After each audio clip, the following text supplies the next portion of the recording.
또 네 번째는 저는 MZ세대의 등장도 이 NFT 아트의 활성화하는데 큰 역할을 하고 있다, 이렇게 저는 보았거든요. MZ세대는 그 밀레니얼 세대와 G세대를 통칭하는 이제 인구 집단으로 국내에선 거의 3분의 1을 차지하고 있습니다. 그래서 그 생산과 소비의 주체로 이제 구성이 되면서 미술 시장에서도, 국내외 미술 시장에서도 그러한 특징이 두드러지고 있습니다. 특히나 이제 코로나19로 인해서 미술 시장이 굉장히 이제 온라인화가 많이 가속화되었는데, 이 역시 MZ세대의 미술 시장의 진입을 가속화하고 있다. 왜냐하면 그 MZ세대의 특징들을 좀 살펴보면요, 자신의 개성과 행복을 중시하는 MZ세대의 소비 특성이 그 NFT 아트의 희소성, 특별함이라는 특징과 잘 맞아떨어지지 않나, 이렇게 생각을 했고요. 그리고 이런 고가의 억이 넘어가는, 몇십억이 되는 이 고가의 PFP NFT를 구매해서 자신의 취향과 부를 과시하는 동시에 또 정체성을 드러낼 수 있다. 이것이 바로 MZ세대와 NFT 아트가 좀 잘 맞아떨어지지 않았나 생각을 해봅니다. 그 프로필로 이렇게 사용한다는 것이 이렇게 이 트위터에 보면은 자신이 구매한 NFT를 이렇게 프로필로도 이렇게 사용할 수 있는 거를 말씀을 드릴 수 있겠습니다. 또 다른 그 MZ세대의 특징은 인터넷에서 굉장히 친구들을 활발하게 사귈 수가 있는데, 바로 이런 온라인에서의 확장이 NFT 시장에서도 NFT 시장의 빠른 성장에도 기여를 했다, 저는 그렇게 생각을 하고 있습니다. 그 NFT 세상 자체가 조금 이따 이제 커뮤니티 부분에서도 말씀을 드릴 텐데, NFT는 커뮤니티가 또 뗄래야 뗄 수 없는 그런 관계에 있거든요. 그러면서 그 온라인에서의 커뮤니티 확장이 이어지고 NFT 시장의 빠른 속도로 성장을 이루게 되었다, 저는 이렇게 생각을 했습니다. 그리고 마지막으로 NFT는 일상에서의 무한한 확장 가능성이 있다. NFT가 다양한 영역과 이렇게 접목을 하고 있는데, 특히 이제 세 가지 부분으로 저는 말씀을 드릴까 합니다. 첫 번째는 이제 금융과 NFT가 만났을 때 블록체인 기반 금융 서비스가 이루어지게 되는데요. 이 블록체인 기반이기 때문에 은행, 정부, 이런 중앙기관의 통제 없이 다양한 금융 서비스를 제공할 수 있게 된다. 그래서 그 블록체인을 바탕으로 거래자들은 이제 직접 연결하게 되고, 그리고 거래 내역은 투명하게 공개가 되고, 또 스마트 계약으로 진행이 되기 때문에 신원 조회, 심사, 이런 절차도 간소화될 수 있다, 이렇게 볼 수 있습니다. 다음은 이제 게임 분야와 이제 NFT가 만나고 있는데요. 게임에서 이제 획득한 아이템, 캐릭터 등이 NFT를 통해서 이제 디지털 자산으로 인정을 받을 수 있게 되면서 바로 돈을 벌 수 있게 되는 개념이 나오게 되었습니다. 그래서 게임의 목적이 단순한 재미를 넘어서 하나의 생산수단으로까지, 그러면서 게임과 이제 NFT가 만나고 다양한 이제 효과를 내고 있다, 이렇게 말씀을 드릴 수 있겠습니다. 세 번째는 패션과 이제 NFT가 이제 만나고 있는데, 명품 브랜드에서 가장 큰 문제는 어떻게 보면은 그 위조품, 소위 말하는 짝퉁의 문제가 가장 큰 문제라고 할 수 있는데, 그 명품마다 NFT를 이제 발행함으로써 제품마다 NFT가 발급이 돼서 생산부터 판매까지 모든 단계의 이력과 소유권 정보가 담기게 됩니다. 즉, 디지털 인증서, 디지털 정보 인증서가 이제 발급되는 것으로 볼 수 있겠습니다. 이렇게 다양한 분야들에서 NFT가 접목이 되고 있고, 이제 특히 인증, 품질 보증, 진위 증명이 필요한 모든 것에 NFT가 점차적으로 접목이 되고 있다. 그래서 일상생활에서도 우리 NFT가 분명히 인터넷처럼 스마트폰처럼 들어올 것이다, 저는 그렇게 얘기를 하고 있습니다. 그렇다면 어떻게 NFT 아트를 활용할 수 있을까를 이제 말씀을 드려볼까 합니다. 처음에 말씀을 드린 대로 NFT를 이제 활용하는 방법은 NFT 아트 시장이 어떻게 구성이 되는지, 이 생태계가 어떻게 구성이 되는지를 살펴봄으로써 NFT 아트에 어떻게 접근할 것이다, 할 수 있다라고 좀 생각을 했습니다. 그래서 뭐 디지털 아트, 뭐 영상, 음악 등 디지털 콘텐츠가 있다면, 이를 발행해 보고 싶다면 정말 이 크리에이터 부분을 찾아보면 되고, 그리고 이 작품을 한번 구매해 보고 싶다, 그러면 이제 컬렉터 부분을 찾아볼 수 있고, 저는 이 커뮤니티 중요성을 좀 강조하고 싶어서, 중요성이 워낙 강하기 때문에 크리에이터와 컬렉터의 부분과 중복되는 부분이 있을지라도 이 커뮤니티를 따로 분리를 해서 이렇게 따로 묶어 보았습니다. 그래서 이제 첫 번째로는 NFT 크리에이터 되는 것입니다.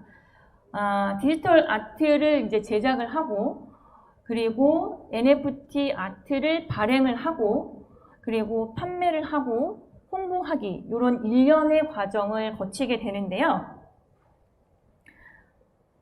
이거는 영국에 사는 이제 11소년이 그 픽셀 고래 그림을 그려서 이렇게 판매한 NFT 작품입니다.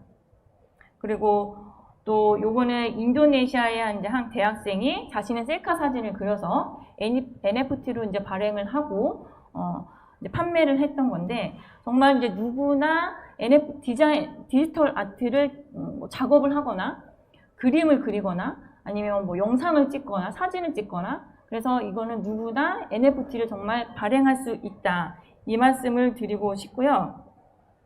그리고 이 디지털 아트와 관련해서 이제 좀 AI 그림에 대해서 좀 이제 말씀을 드리고 싶은 부분은, 이제 얼마 전까지 정말 챗 GPT가 정말 처정가의 광풍을 몰고 왔는데, 혹시 이 그림 보신 적 있으실까요? 네. 이 AI에 좀 관심이 있으신 분은 좀 어디선가 좀 봤을 법한 이제 그림인데, 이건 작년에 미국 콜로라도 주 박람회 미술 대회에서 1위 수상한 그림인데, 이 그림이 바로 미드전이라는 인공지능 프로그램으로 그림을 그린 작품입니다. 스페이스 오페라 극장이라는 작품인데, 정말 이렇게 AI로 그림을 그릴 수 있고 NFT로 또 발행도 가능합니다. 이렇게 됨으로써 정말 누구든지 그림을 잘 모르더라도, 디지털 아트를 모르더라도 누구나 정말 AI를 사용함으로써 디지털 콘텐츠를 만들 수 있고, 또 누구든지 NFT를 발행해서 NFT 크리에이터가 될 수 있다, 이 말씀을 드리고 싶고요. 물론 저작권 이슈, 뭐 창의력 이슈, 뭐 법적 이슈 등 논란이 이제 계속되고 있지만, 다시 말하면 이 얘기는 아직 정해진 바가 없기 때문에 정말로 그 활동할 수 있는 범위가 더 넓지 않나, 좀 이런 생각을 해봤습니다. 그리고 더 한 가지, 지금은 이제 NFT 열풍도 이제 거품도 많이 빠졌고, 또 누구든지 NFT에 대해서 많이 발행을 하고 계시기 때문에 NFT를 발행한 것만으로는 이슈가 되지 않습니다. 그래서 NFT로 이제 판매를 해보시고 싶은 분들은 정말로 이 마케팅 홍보까지 생각을 하시고 작업을 진행을 하셔야 된다, 이런 말씀을 좀 드리고 싶고요. NFT 그 마켓플레이스 같은 경우에는 정말 단순한 거래 장소이지 그 홍보해주는 그런 기능은 없습니다. 그래서 유튜브처럼 뭐 추천 알고리즘이 뜬다던가 뭐 이런 기능이 없기 때문에, 아까 말씀드린 대로 이 홍보하는 단계까지 일련의 과정을 쭉 잘 기획을 하셔서 NFT 이제 크리에이터로 접근을 할 수 있겠다, 이런 말씀을 드릴 수 있겠습니다. 두 번째는 이제 NFT 컬렉터 되기, 이제 작품을 구매하는 건데요. NFT 아트를 왜 소유를 할까를 한번 생각해 봤습니다. 당연히 작품을 감상하고 싶어서, 아니면은 소유하고 독점하고 싶어서, 남들에게 보여주고 싶어서, 이런 것들이 바로 그 아까 MZ세대에서 말씀드렸던 플렉스, 남들한테 보여주고 싶었던, 그래서 고가의 NFT를 구매를 하고 SNS 프로필로도 이제 사용하는 이런 욕구와 좀 이렇게 맞닥뜨려지지 않았나 싶고요. 그리고 마지막에 이제 투자용, 시간이 지나면서 작품의 가치, 물론 상승을 하게 되는데 바로 이런 투자용으로 NFT 아트를 구매할 수 있다. 그래서 NFT 아트 테크를 하게 된다. 이렇게 말씀을 드릴 수 있겠습니다. 그러면 수익률 높은 NFT 아트 테크를 어떻게 하면 즐길 수 있을까를 이제 몇 가지를 말씀을 드려보면, 그 논펀저블닷컴이라는 NFT 시장 분석 업체에 따르면 몇 가지 정량적 기준을 제시를 해놨습니다.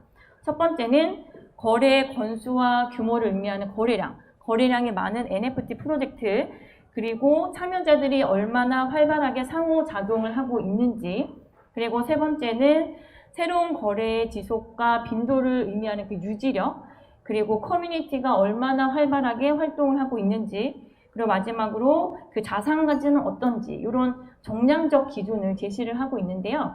이런 정량적 기준뿐만 아니고 사실은 정성적 기준도 굉장히 중요하다.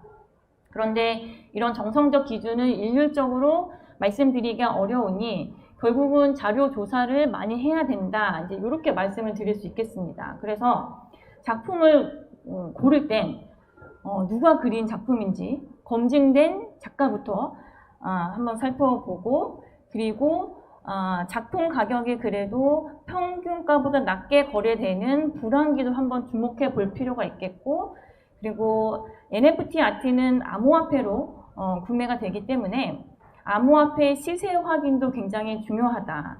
그리고 교과서적인 내용이지만 결국은 컬렉터의 스스로 안목을 기르는 것이 제일 중요하지 않을까 생각을 해보면서 손품 팔고 발품 팔고, 그리고 작가의 후원자나 동반자가 된다, 뭐 이런 기본적인 생각을 가져야 되지 않을까 생각을 해봅니다. 그리고 이제 마지막으로 이제 커뮤니티에 대해서 이제 말씀을 드리고 싶은데요. 커뮤니티는 아까 말씀을 드린 대로 크리에이터 아니면은 이제 컬렉터 부분과 중복되는 부분들이 있지만 그 중요성을 좀 더 강조하고 싶어서 이렇게 분리를 해 두었습니다. 블록체인이 분산형 데이터 저장 기술이기 때문에 사람들 사이의 연결이 필수적입니다. 그래서 NFT는 이 블록체인을 기반으로 탄생이 됐기 때문에 이 NFT의 태생 자체가 커뮤니티를 토대로 한다. 이렇게 말씀을 드릴 수 있고요. 그래서 그 커뮤니티에 재밌는 컨텐츠, 도움이 되는 컨텐츠들이 모여서 사람들이 모이고 커뮤니티가 활성화되면 결국 NFT의 거래량도 증가가 되고 가격도 상승하게 되고 결국은 커뮤니티의 가치가 NFT의 가치로 연결이 된다. 이렇게 보실 수 있겠습니다. 사례로 좀 이제 말씀을 드리면 아까 이제 NFT 아트 역사편에서 그 크립토 펑크와 이제 BAYC에 대해서 이제 얘기를 드렸는데요. 이 사례를 좀 다시 말씀을 드릴까 합니다. 2017년도에 이제 이 크립토 펑크가 나왔을 때 이 크립토 펑크라는 NFT는 프로필로 사용하는 것만으로 그 홀더들에게 가치를 주었습니다. 그런데 점차 이제 시간이 지나면서 왜 이 고가의 NFT를 사야 되지? 이런 질문을 하게 되고 이 NFT의 효용성에 대해서 생각을 하게 된 것입니다. 이 크립토 펑크 같은 경우에는 그 프로필로만 사용할 수 있었고 다른 어떤 활용할 수 있는 방법이 없었거든요. 그런데 2021년도에 나온 그 BAYC NFT 같은 경우에는 그 사용자들에게 커뮤니티 혜택뿐만 아니라 정말 그 NFT를 활용할 수 있는 2차 제작물을 만들 수 있게끔 저작권까지 주게 됩니다. 그래서 이 BAYC NFT를 구매한 홀더들은 이 BAYC NFT 아트 자체의 가치 상승으로 얻는 이익뿐만이 아니라 또 커뮤니티 혜택도 얻을 수 있고 또 NFT로 만든 제품 등을 통한 수익, 이 세 가지를 얻을 수 있게 되는 것입니다.